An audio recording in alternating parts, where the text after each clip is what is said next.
അളിയന്റെ കാറിന്റെ മുമ്പിൽ അപകടത്തിൽപ്പെട്ട സമൃദ്ധിയുടെ ദൃശ്യം അളിയൊന്ന് ഓർത്തോക്കേ.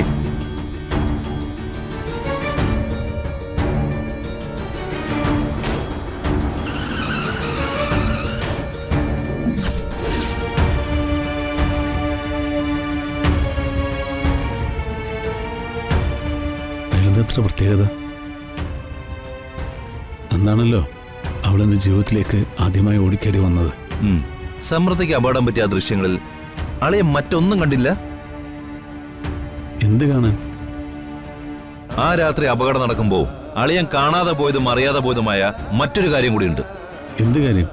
അളിയന്റെ കാറിന് മുമ്പിൽ സമൃദ്ധ ഓടിക്കേറി വന്നത് ഒറ്റയ്ക്കായിരുന്നു. പിന്നല്ലാതെ?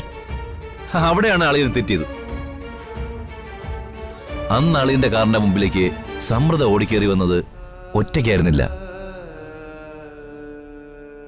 പിന്നെ ആ ആക്സിഡന്റ് സംഭവിക്കുമ്പോ നമ്മുടെ ഗൗരിമോളുടെ പ്രായമുള്ള ഒരു കൈക്കുഞ്ഞും സമൃദ്ധയോടൊപ്പം ഉണ്ടായിരുന്നു.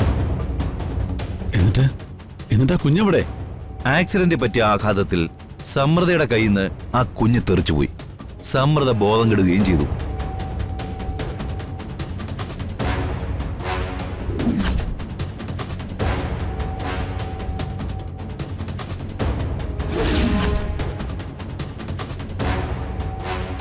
സമൃദ്ധയാളെയെ ഹോസ്പിറ്റലാക്കി. ഇസബല്ലയുടെ മരണശേഷം സമൃദ്ധയായി അവൾ ഈ വീട്ടിലേക്ക് വന്നു. അവൾക്ക് പഴയ ഓർമ്മകളും ഇല്ലാതായി.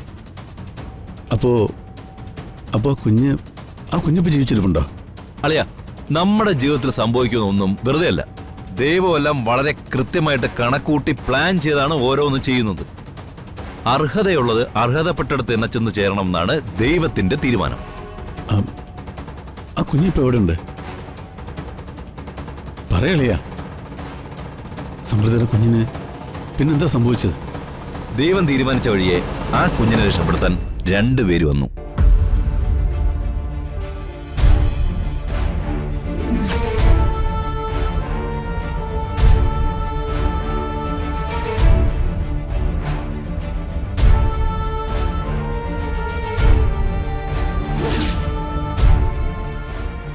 അപ്പോ ആ കുഞ്ഞിപ്പോഴും അനാഥാലയത്തിലുണ്ടോ?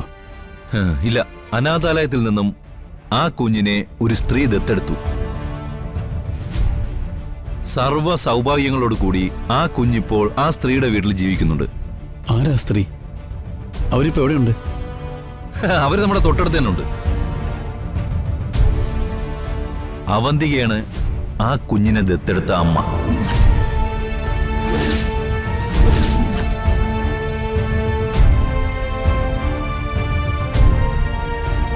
അവന്തികയോ? അപ്പോ ചിപ്പിമോള്? സമൃദ്ധയുടെ യഥാർത്ഥ കുട്ടി ചിപ്പിമോളാണ്.